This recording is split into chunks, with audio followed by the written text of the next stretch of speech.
estamos com vocês com mais um Papo Digital. Nós vamos conversar sobre o universo da formação em nível superior nos modelos tradicionais, onde o sistema analógico, por exemplo, me conduziu para a Universidade Estadual Paulista, conduziu o Gustavo, eu sei lá da turma do final dos anos 80, início dos anos 90, mas na mudança do século, o Paulo também passou por essa experiência dentro e fora da sala de aula.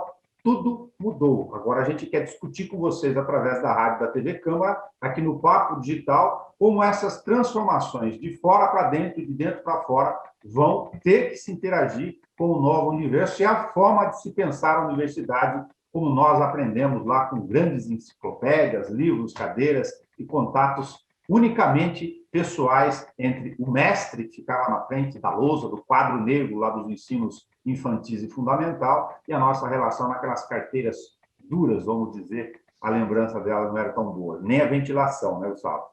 Muito obrigado ao Paulo Milreu e ao Gustavo Cândido, que nos trazem aqui nesse bate-papo eletrônico, virtual, para ser igualzinho à dimensão aqui da nossa interação no Papo Digital. Tudo bem, Nelson? Tudo bom, Paulo? Vocês trazem uma proposta de um tema, o fim das universidades como as conhecemos. Se a gente trouxesse esse mesmo tema há pelo menos 10 anos e colocasse eles aqui, o pessoal fala, não, esse pessoal está querendo bancar um futurista antecipado. Aí. O que eu estou querendo dizer é que, apesar da gente estar discutindo algo que é real, significativo, presente na vida de todo mundo, e iniciar primeiro uma coisa mais teratológica, talvez. Há ainda para vocês uma sensação que, apesar de todas as evidências e práticas do mundo eletrônico, digital, como nós concebemos, estamos conversando aqui, de que tem uma parte da sociedade, por várias razões, que ainda não se deu conta desse plano de dimensão? O Paulo é a pessoa ideal para falar sobre isso, principalmente se você já começa a frase com o fim da... mas com certeza, Nelson. Mas Paulo, comente. Eu estava pensando enquanto você perguntava, porque, veja, né? Eu percebo, conversando com muitas pessoas e vendo mensagens e tudo mais, que há muita gente ainda com uma expectativa de que vai voltar ao que era antes, né? Vai voltar, vai tudo se acertar, e por isso, há 20 anos ou um pouco mais, há uma relutância na educação à distância, há uma relutância em se adotar esses modelos. E essa relutância está relacionada, é claro, aos modelos já estruturados, à acomodação das pessoas nesse modelo e a dificuldade que o ser humano tem em mudar, né? Se ele não é pressionado, a dificuldade que o humano tem de mudar. E quando ele tem essa dificuldade de mudar e as estruturas estão prontas para ele continuar do mesmo jeito, então as universidades, instituições de ensino em qualquer fase, é fácil ele estar ali e aceitar. Mas, a partir do momento que a gente vive o que estamos vivendo de pandemia, a gente percebe que o ser humano é um ser que se adapta. Quando ele precisa sobreviver, ele vai se adaptar. Então, a situação que nós estamos vivendo é essa. Precisa-se sobreviver, as instituições de ensino precisam sobreviver, o ser humano precisa sobreviver, e aí a frase que eu mais escutei nos últimos tempos é: tudo se acelerou, tudo apenas começou agora a se ajustar ao momento que deveria estar. Então, eu enxergo que, claro, ainda há muito por fazer, ainda há muito por resolver, ainda há muito por se acomodar e ajustar, mas a realidade hoje é a realidade que vai permanecer, com certeza. Só para complementar, queria que o Paulo fizesse essa introdução, porque a gente sempre comenta sobre isso, essa pergunta, esse tema, o motivo das transformações, ele está no centro das discussões que o Paulo vem trazendo há 20 anos, né? Inclusive, quando você fala sobre fim, né? O fim das universidades, ou o fim do modelo, traz sempre aquela impressão de que você está trazendo uma mensagem apocalíptica sobre o fim do segmento, o fim da educação, o fim, mas você não está falando sobre isso, o fim, é o fim como nós o conhecemos, é por isso que a gente até deixou esse título nos nossos vídeos recentes, porque, na verdade, é só um processo de transformação da maneira como aquilo vai se dar no futuro, né? Então, não é o fim como nós as conhecemos, elas estão nesse processo de transformação. E como o Paulo colocou, primeiro que isso não acontece só agora, acontece, né, na história, eu sempre puxo os exemplos históricos aí, E esse não entendimento dessa transformação, ele vai se dar a partir do exemplo prático de uma certa força, de uma imposição do mercado, dos mercados em relação ao comportamento. Só para citar um exemplo, ontem eu vi uma notícia que uma cidade na Califórnia, chama Petaluma, uma cidadezinha, é a primeira cidade americana a proibir a abertura de novos postos de gasolina e a proibir o aumento de bombas de combustíveis no seu município, no seu condado. Ou seja, a cidade ela está dizendo, aqui não vai ter mais posto de gasolina, porque nós não precisamos de mais posto de gasolina, porque o combustível fóssil, o modelo de transporte que usa combustível fóssil está acabando. Não existirão mais bombas nessa cidade. Ou seja, essa é a primeira cidade. Daqui a pouco você vai ter 2 cidades, 3 cidades, daqui a pouco você vai ter um estado, daqui a pouco você vai ter um país, porque esse é o caminho natural. Então, o que acontece? As pessoas elas vão ser obrigadas a entender que carros que funcionam com gasolina e com combustíveis fósseis não vão mais existir. Quer dizer, então, isso vai se dando aos poucos, né? Essas transformações elas vão acontecendo com pequenas medidas e elas são efeitos de uma transformação maior sempre, é uma onda grande, né? Que a hora que chegar ela bate e leva tudo, mas ela já vai dando sinais. Então, acontece isso com a educação também, né, nesse processo. Isso que a gente faz, o que a gente vai falar sobre hoje são movimentos que já acontecem, né? Então, a não percepção disso é uma mera desejo de se agarrar à sua cultura momentânea, né? A cultura que você está acostumado.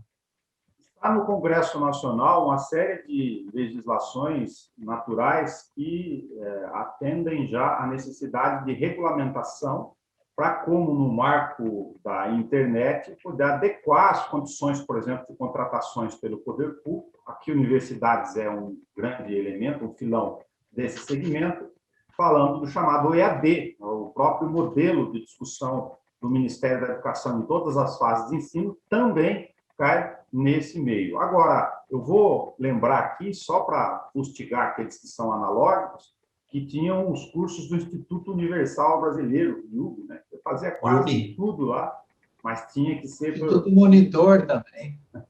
Instituto Monitor, Instituto Universal Brasileiro, por correspondência, né? Isso, por correspondência. Era o correio a nossa mensagem. Agora não precisamos mais dos Correios, que também estão sob discussão de privatização ou concessão por causa do fim do modelo. Ok. Agora, os cursos, os chamados EAD, já tem grandes grupos no Brasil, né, poderia ser diferente, que atuam, inclusive, com um volume significativo de negócios, de número de clientes, alunos, professores, somente no sistema eletrônico digital.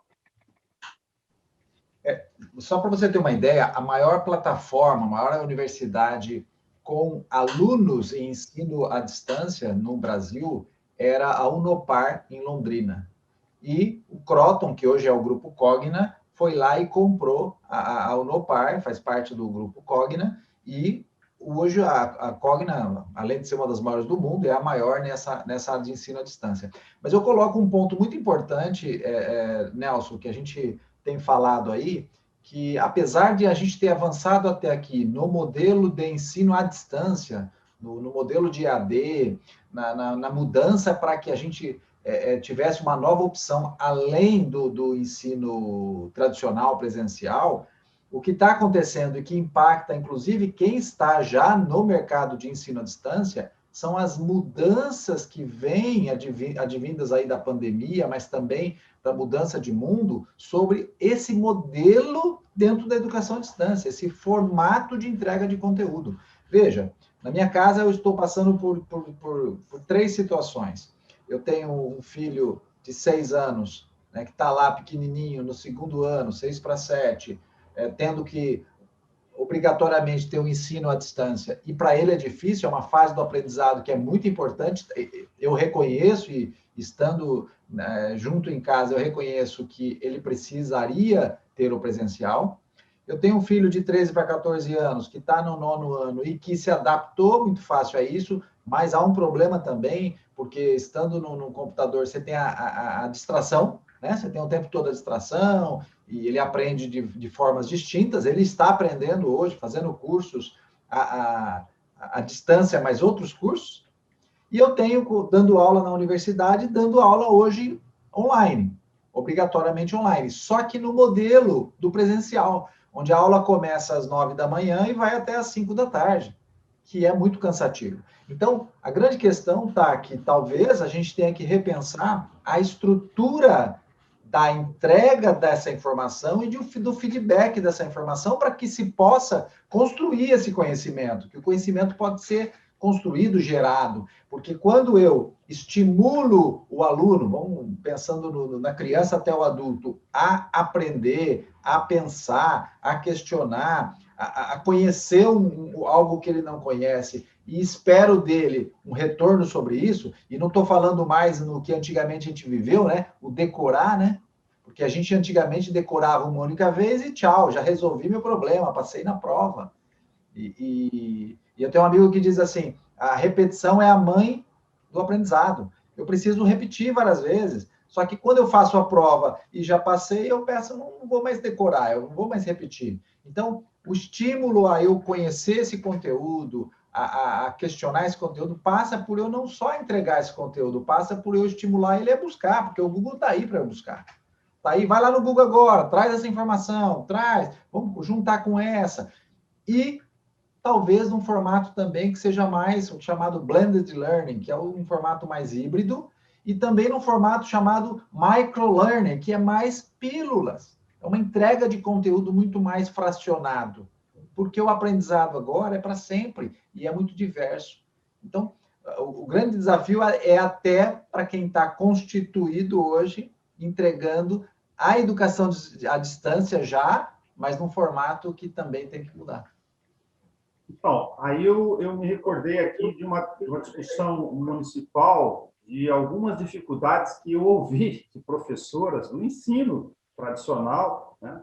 E também ouvi ainda da universidade, para recordar daqueles professores que nós tivemos no modelo que ainda está vigente, que ele quer ser o indutor da transferência de informação, no sentido de reserva de conhecimento mesmo. É uma expressão meio de defesa, talvez, para alguns, porque daria para chamar o psicólogo para nos orientar aqui no nosso bate-papo, né? O cara detém o conhecimento, o livro, a enciclopédia, e esse perfil de profissional, aqui não falar sobre a influência disso depois no mercado, já que você está falando de universidades, preparar para o mundo, né? Esse perfil de mentalidade, de modo de pensar, parece que não se encaixa com essa realidade que estamos falando. Não precisa chamar um psicólogo, um antropólogo, porque, na verdade, a espécie humana precisa entender que já não existe mais esse modelo de eu detenho o conteúdo, né? Eu sou o escriba, eu sei escrever aqui, ó, eu sei entalhar na pedra, então eu tenho uma função muito importante aqui para o faraó, porque só eu sei entalhar na pedra, ou só eu sou o monge que sabe fazer a cópia dos livros nos mosteiros. Acabou esse modelo, né? Acabou esse modelo. Eu enxergo que o professor precisa ser aquele que dá uma direção, aquele que estimula o aprendizado, e para isso, agora ele precisa ter novas habilidades para fazer isso. Habilidade de entender qual a direção que ele deve apontar para os seus alunos, buscar também com muita humildade aquela informação que esses alunos já têm, porque para mim, pelo menos para mim, é uma falácia achar que o jovem não sabe o que quer, para onde quer. O jovem está cheio de informações, ele é muito bem informado, ele só não tem direção. E não é estimulado a ir para uma direção que se torna produtivo para a vida dele, que faz ele atingir objetivos. E a partir do momento que esse professor entende que ele precisa apontar uma direção, essa direção pode ser construída junto com os alunos, ele pode estimular o aprendizado através da busca da informação, os próprios alunos buscarem, e ele pode, ao final de tudo isso, ajudar no processo do aluno construir esse conhecimento, juntar as pecinhas, fazer as conexões neurais em cima daquilo que ele precisa, que ele está ali como objetivo de aprendizado, né? Como é que eu digo hoje, Nelson e Gustavo, para o meu filho de 13, 14 anos que ele tem que aprender determinados assuntos da biologia, determinados assuntos da matemática, se eu não apontar para ele aonde ele vai chegar com todo esse conhecimento. Onde eu mostrar para ele que não adianta eu simplesmente dizer assim, não, aprende que lá na frente você vai entender. Não, ele precisa entender sobre isso. Né? Meu filho de 13 para 14 está aprendendo a programar, aprendeu ano passado, está aprendendo. Ele mesmo pegou o dinheirinho dele, foi lá e comprou um curso online. Ele está numa plataforma fazendo curso. Agora eu me questiono de novo, e estou questionando aqui sem ter a resposta, por que meu filho de 6 para 7 anos, ele precisa aprender a letra cursiva, o sofrimento dele, remotamente aprender letra cursiva. Quem de vocês hoje está escrevendo com letra cursiva? Para quê? Qual é a utilidade? Se existir, ok, aponte, mostre, e principalmente no caso de 6, 7 anos, mostre para os pais, porque os pais não estão entendendo. Porque hoje nós estamos vivendo nessa área o homeschooling proibido no Brasil. O homeschooling é proibido no Brasil, só que nós estamos vivendo o homeschooling. Nós temos um professor lá direcionando e nós aqui imprimindo papel, sentando com os filhos e trabalhando. Quer dizer, tem o mesmo valor agora e tem o mesmo preço agora o ensino? Não mudou tudo? Esses questionamentos são altamente importantes e não adianta esperar só do governo federal e estadual, mas o município vai precisar tratar disso com velocidade. Deixa eu contar um último caso aqui, só para vocês. O ano passado, eu fui chamado por uma prima minha para ajudar professoras do ensino público estadual, porque para elas comprovarem que estavam dando aula, elas criaram um site no Google Sites. Você pega uma conta do Gmail, criar e colocaram todo o material lá para compartilhar com os alunos. Não sei se o Estado não deu a infraestrutura, mas elas criaram, várias professoras. E elas pegaram e criaram uma conta única de Gmail e a senha estava para todas elas. O que acontece? Alguém lá, não sabemos qual das pessoas tinha acesso à senha, apagou o conteúdo. E o conteúdo que elas trabalharam o ano inteiro, o semestre inteiro, sumiu. E elas não tinham mais o conteúdo para mostrar. E aí você não sabe quem foi, porque a senha era única. E o Gmail hoje bloqueia se você acessa de um celular, depois acessa de uma outra internet, e aí elas geraram um problema. Olha só uma situação. Sem habilidade técnica, me acionaram para ajudá-las. Mas sem habilidade técnica, tomaram um caminho errado. Sem uma habilidade do novo momento que é exigido de professores. Nelson, essa questão, ela passa por algo que, quando a gente fala sobre transformação digital, nós sempre repetimos, já devemos ter falado sobre isso em outros programas, que é a transformação da cultura, é a mudança da cultura. Quando se fala sobre digital, em novas mídias, e novas tecnologias, e programas, e sistemas e tudo mais, ou esse exemplo que o Paulo está usando, não basta você usar o computador, ou o Google, ou isso ou aquele outro, se você não mudou a sua forma de utilizar esse processo, né? E essa transformação cultural, ela é das pessoas. As pessoas precisam passar por elas. E a primeira coisa é terem vontade de fazer isso, né? Você começou essa pergunta falando sobre professores, né? Sobre os professores que querem deter o conhecimento. Esses professores, e não só os da rede pública, os daqui, do Brasil todo, e das instituições de ensino superior também, eles são os primeiros a terem que mudar. E essa mudança não é só aprender a usar um sistema, não é só aprender a usar um programa. Então, nós vemos, o que nós encontramos hoje em dia é esse professor resistente a usar o programa. É um programa muito nós estamos numa etapa muito primária. Ele ainda não entendeu que ele precisa mudar o modelo. E é muito avançado você jogar na cara dele hoje em dia que ele precisa mudar o modelo, porque ele não quer nem usar o programa. Ele quer continuar dando na lousa a aula. Quando o Paulo citou isso anteriormente, que é essa questão. Não adianta você ter um Zoom, um sistema, um Google Meet para você dar aula, e você dá aula do mesmo jeito que você daria na sala de aula. Você pega uma lousa, você não usa a lousa, mas você usa uma tela, né, no seu PowerPoint, e você joga um assunto, e aí você conversa com o aluno, e você joga outro assunto, e você joga outro assunto, e você joga outro assunto. Quer dizer, você na verdade, está dando aula que você daria dentro de uma sala de aula, dentro de uma ferramenta digital. quando hoje existem, por exemplo, recursos que você pode colocar as pessoas na sala para fazer os trabalhos, existem enquetes que você pode fazer ao vivo ali, fazer perguntas, os alunos responderem na hora, você já conseguir medir as respostas na hora.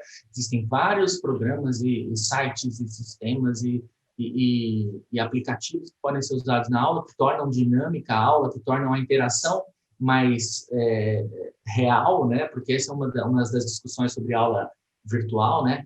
Eu abro aqui a tela, eu abro meu PowerPoint, os alunos fecham todas as telas dele e estão lá dormindo.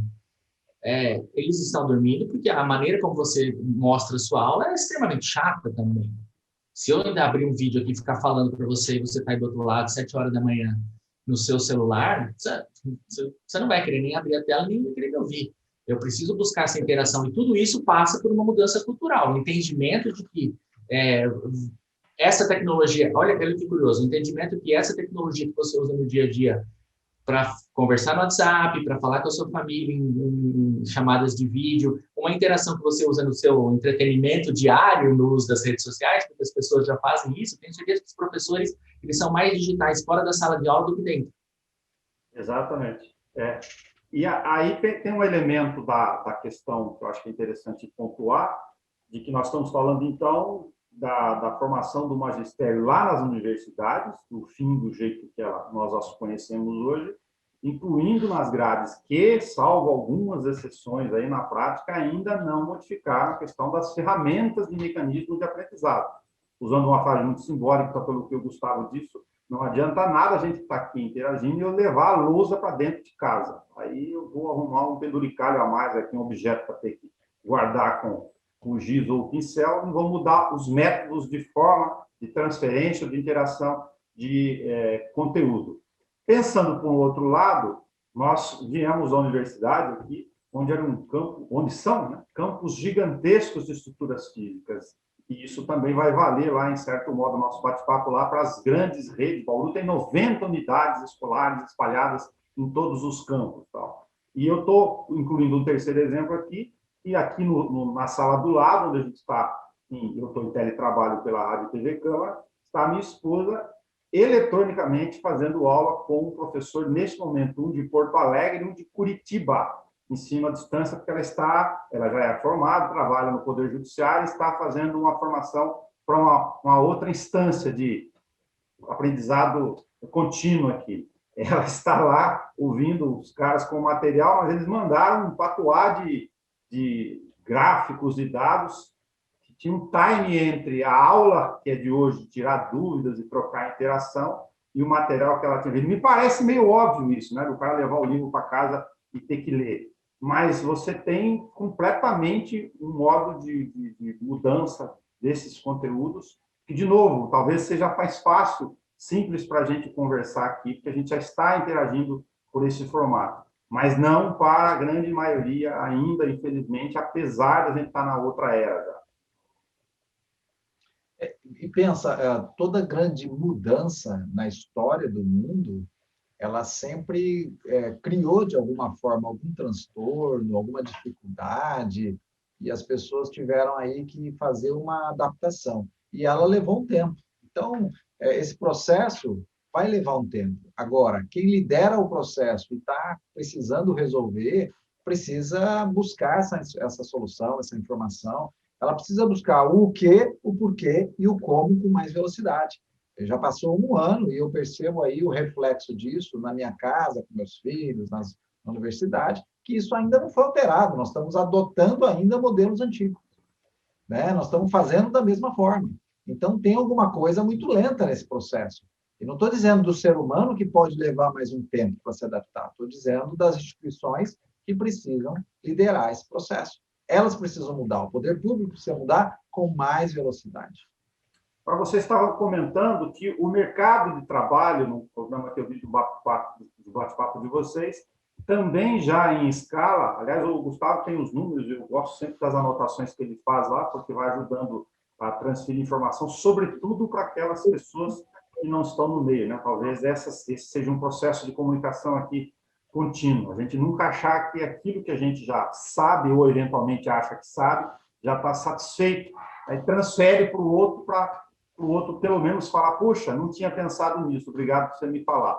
Então, eu estava dando uma olhada no vídeo de vocês e tem uma série de realidades da forma como o mercado, por exemplo, capta a mão de obra completamente diferente do jeito tradicional, vamos dizer assim. Há algum tempo já, algumas empresas já não pedem mais, não buscam mais profissionais que tenham a formação superior tradicional, clássica, que a gente conhece, que a gente estudou e que a gente aprendeu que a gente tinha que ter para poder ter uma profissão no mercado. Então, a gente estudava, vai na faculdade, depois que você se formar, você vai conseguir um emprego e você vai viver dentro daquela profissão que você estudou a vida toda. Esse modelo, ele não existe mais já há algum tempo. E as empresas, por exemplo, para citar os exemplos dos Estados Unidos, sempre são as empresas de tecnologia, que obviamente estão à frente nesse processo, já não exigem mais a formação superior clássica para algumas funções, né? As empresas de tecnologia como o Google, aquelas do Vale do Silício na Califórnia, mas aqui no Brasil também algumas, no Nubank é uma delas, são empresas que anunciaram que elas podem fazer contratações de profissionais que sejam especializados em alguma área, desde que esses profissionais tenham o conhecimento necessário para a função. E não necessariamente precisam ter uma formação de grau superior. E tem muito a ver com aquilo que o Paulo falou sobre o microlearning, sobre outros modelos de curso, e também sobre a questão dos professores que querem deter o conhecimento. Eles não vão deter o conhecimento, porque o conhecimento hoje ele está democratizado. Eu posso, como profissional, ter um curso superior, que seja, mas eu posso me especializar fazendo outros cursos, e hoje em dia, cada vez mais, esses cursos de qualidade estão em formato EAD, então eu posso fazer cursos com conteúdo denso, eu posso realmente me especializar em um curso EAD, e com essa especialização eu posso me enquadrar dentro de uma vaga para o mercado de trabalho, sem ter que ter feito esse curso, sem ter que ter o diploma, sem ter que ter o canudo, e desde que eu saiba executar a minha função. Então, isso, na verdade, mexe com toda a estrutura, né, do ensino, mas de uma forma geral do mercado mesmo, né? E tem a ver diretamente com essa questão do conhecimento. O conhecimento ele está disponível. Talvez eu não precise mais eu acho que a universidade ela é um elemento importante, por isso que ela não vai acabar, né? Ela vai acabar como nós conhecemos, mas ela não vai acabar, porque ela é um centralizador, né? Eu tinha um professor de filosofia que falava que universidade, né, vem de universo, né? E ele falava ele dizia, o mais importante da universidade não é o que você aprende na sala de aula, mas é a convivência dentro desse ambiente, onde você vai conhecer outras pessoas que estão estudando outros cursos, e os professores, e a biblioteca, e a convivência entre essas pessoas que estão pensando naquele momento de vida, na formação, no conhecimento. Isso e essa experiência de estar ali naquele espaço, ela é tão valiosa quanto o que você aprende dentro da sala de aula. Então, mesmo que seja no modelo híbrido, no qual eu tenha aulas online e no qual eu tenho aulas presenciais, até para que exista essa interação, para que eu possa ter colegas para conversar, para que, obviamente, nós somos humanos e queremos o contato humano e vamos sempre buscar isso, a universidade sempre vai ser um centralizador, um polo centralizador disso, mas não necessariamente no modelo anterior e não necessariamente também fazendo cursos de 4 anos para que eu tenha um diploma. É preciso já ficar claro que para quem está nos ouvindo e que está nessa fase, ou que está estudando, ou que vai voltar a estudar, que é mais importante você estar ali para que aquele assunto dê um start naquilo na sua vida, mas que você continue estudando, buscando outros cursos, buscando outros conhecimentos, porque é essa sua procura que vai te fazer um profissional melhor. Não existe mais aquele modelo do eu vou entrar, depois de 4 anos eu estou pronto para o mercado. Isso acabou. E também um curso só também não vai te fazer um profissional completo. Porque se você entra no primeiro ano, no 4º ano você já está defasado em relação ao mercado. Se você considerar que o que você aprendeu no primeiro ano, muito provavelmente em relação ao 4º ano você já está defasado. Isso em todas as áreas, não estou falando de tecnologia. Estou falando de tecnologia, pensa a medicina, que é uma coisa que geralmente não se associa à tecnologia diretamente, porque ela é extremamente de contato, né, a medicina. Mas o médico que está no primeiro ano, ele não tem conhecimento, hoje, 2021, eu tenho certeza que ele não sabe o que em 2028, 2029, que é quando ele vai se formar, o que vai existir naquele momento, que hoje ele ainda não tem, em termos de não só de evolução dos aparelhos e da tecnologia, mas da própria aplicação da tecnologia no diagnóstico, na execução de cirurgias, nos procedimentos, na necessidade dele aprender a mexer com tecnologia para poder operar todas essas novas inovações. Essas novas inovações é bom, né? Essas inovações que vão surgir. Então, por exemplo, com certeza ele vai ser uma pessoa que vai ter que entender muito de tecnologia, né? Eu duvido que nos próximos 10 anos as faculdades de medicina vão incluir uma disciplina que se chama tecnologia, né? Mas o profissional médico vai precisar estar inserido aí. E só para concluir essa questão, eu me lembrei de uma frase do Elon Musk agora, que eu acho engraçado. Elon Musk, dono da Tesla, a gente sabe que ele é um empresário visionário, né?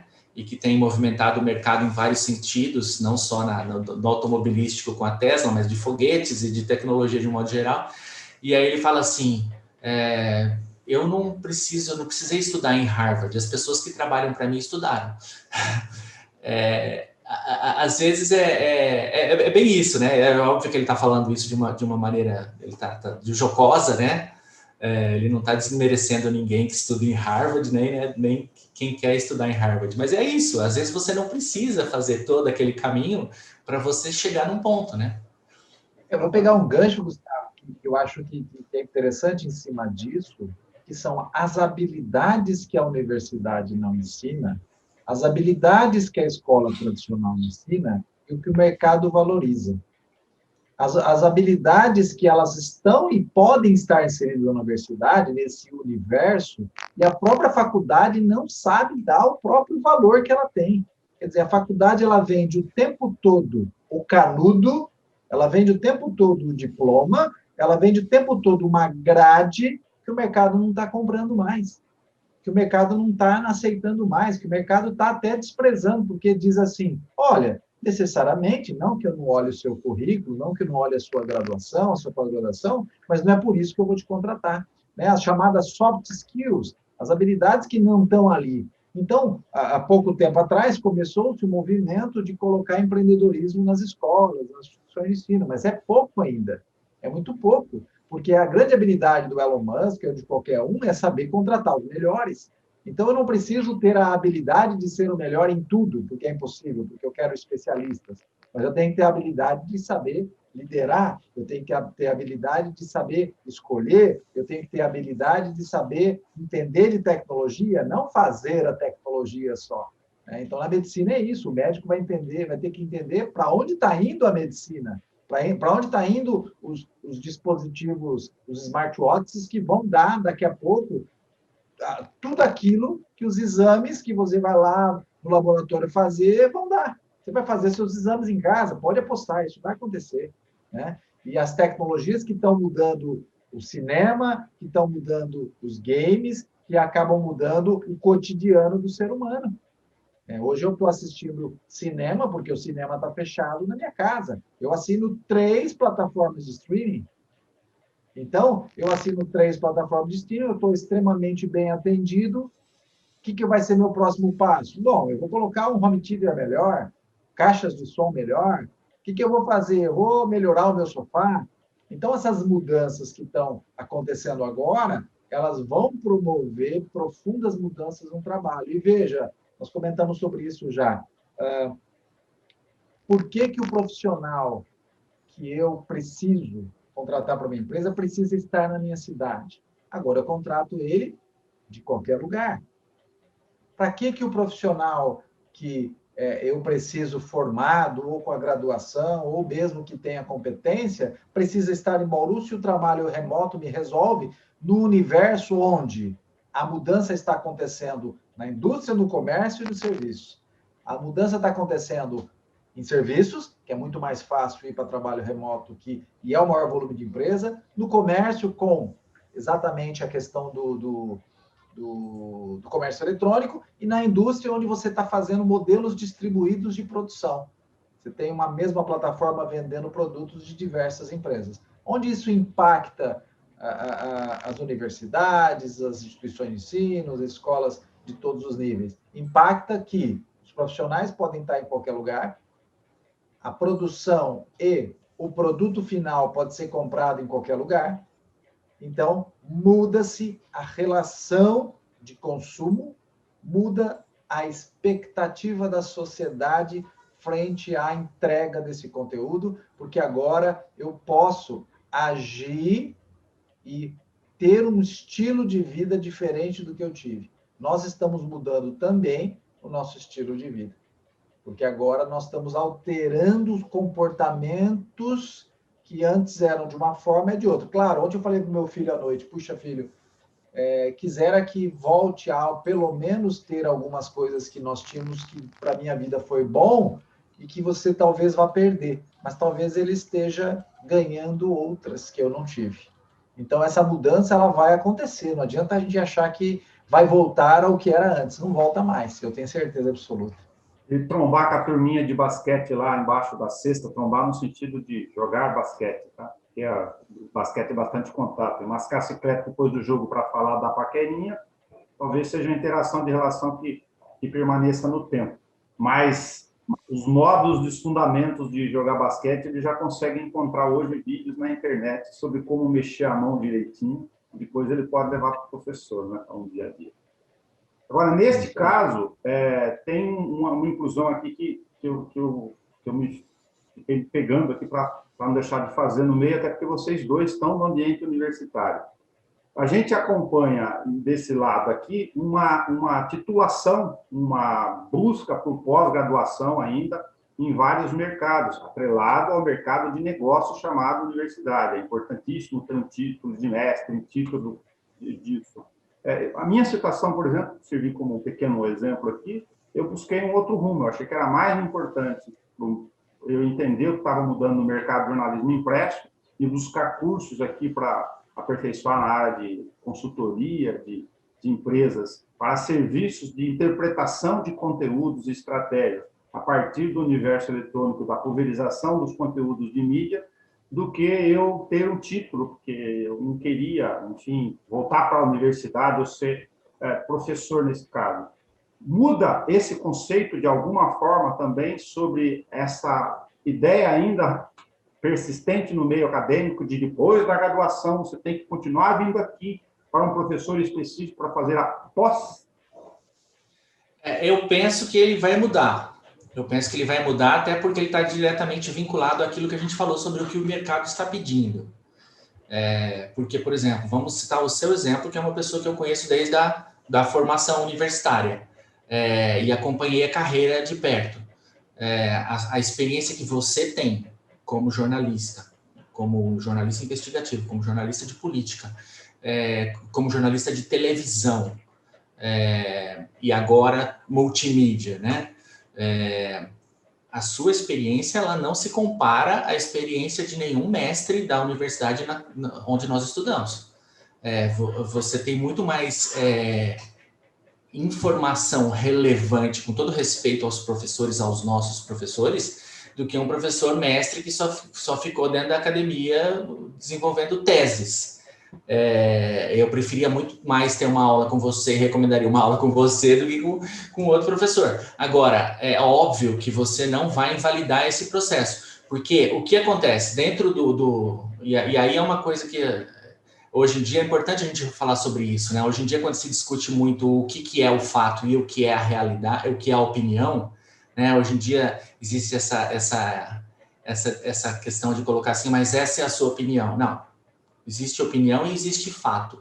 O fato em si, a informação concreta, o conhecimento, vamos falar de conhecimento, que é gerado na academia e que forma essas pessoas e que faz com que o mestre seja mestre, que o doutor seja o doutor e que tenha peso essa titulação, é o fato de que ele agrupa esse conhecimento dentro de um formato, que é um formato padronizado, que é um formato reconhecido pelo meio acadêmico e reconhecido de um modo geral por todo o meio acadêmico mundial. Então, quando eu faço um trabalho para me tornar mestre, eu fiz um trabalho dentro de um padrão, eu coloquei teses, eu juntei leituras, eu formulei ideias, eu formulei conceitos, eu pus isso à prova publicamente para que outros profissionais, outros outros membros da academia pudessem avaliar isso, julgar e criticar e concordar ou não concordar, mas eu pus isso à prova, isso foi aceito em algum momento e isso se torna algo a ser estudado. Então, existe esse procedimento. Então, isso não é uma opinião.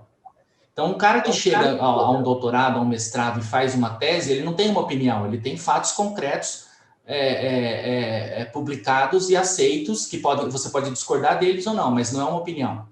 Ele está fazendo, ele está criando conhecimento. Ah, daqui 5 anos surge outra tese que desmente aqui, não tem problema, é normal isso. Né? Houve um momento em que a gente achava que o Sol, a Terra era o centro do universo e depois chegou lá chega alguém não menos genial que o anterior e fala assim, olha, o Sol é o centro, tá? Não é a Terra. E não tem problema, não invalida, né? Em um momento aquilo estava certo, no outro momento outra tese surgiu e melhorou aquilo. Então, esse processo de conhecimento, vamos dizer, de organização do conhecimento que a universidade proporciona e que o profissional que está lá dentro faz o caminho, o profissional da academia faz, é perfeito, é válido.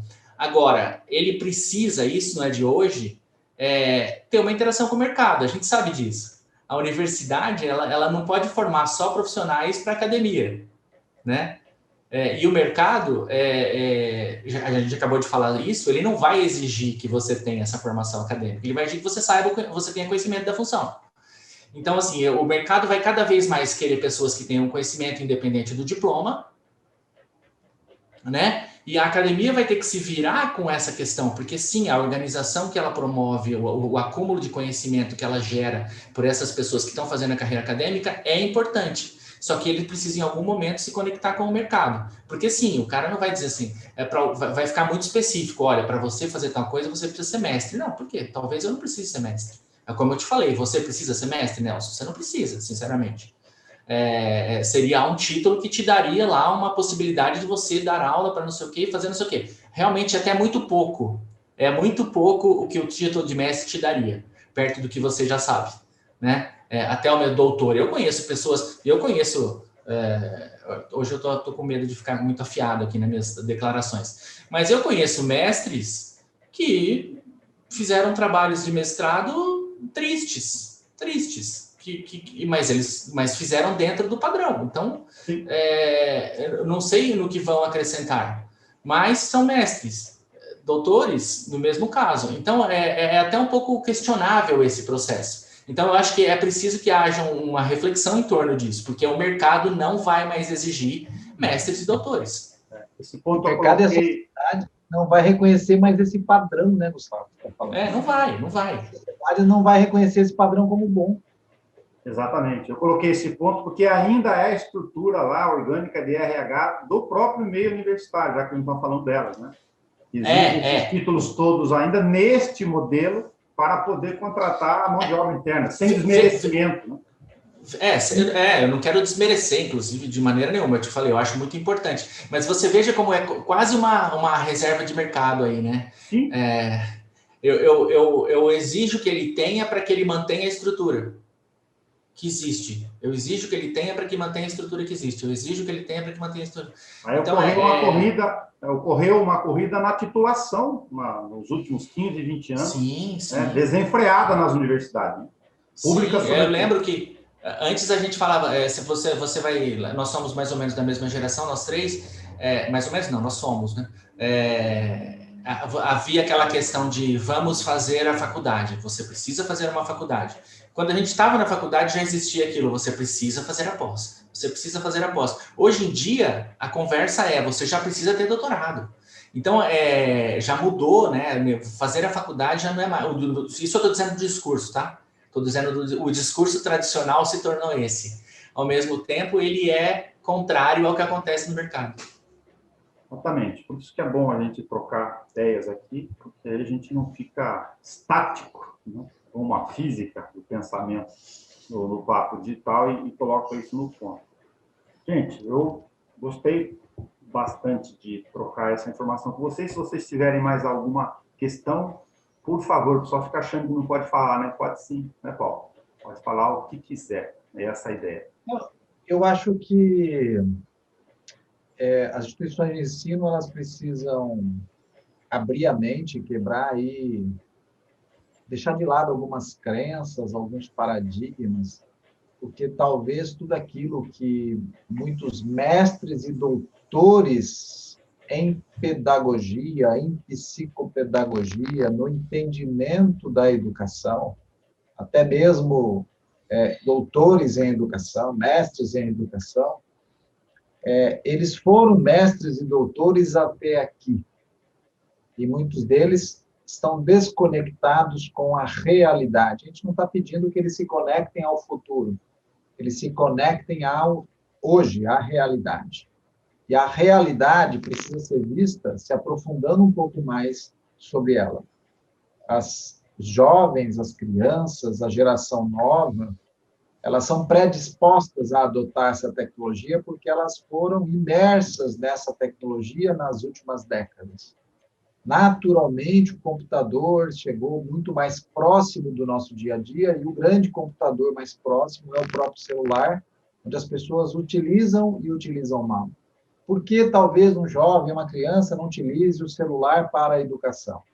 Porque ele não tem o que os professores, os educadores deviam ter como o mais importante do seu trabalho, que é dar uma direção.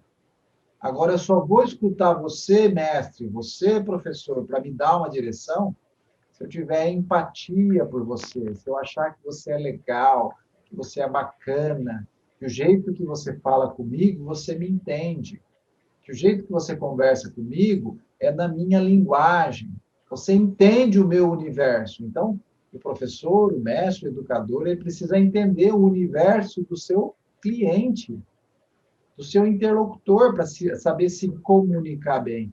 Então, para você educar bem, você precisa se comunicar bem. E você precisa entregar para o seu público a direção, os caminhos, a reflexão, o estímulo a querer aprender mais. E para isso não tem jeito, passa pela tecnologia hoje.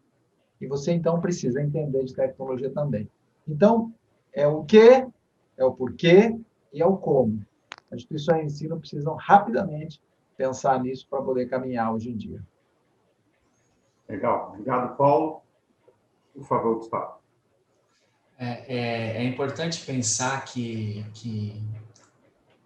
quebrar a resistência e pensar que hoje as coisas são muito mais fáceis do que elas eram antes.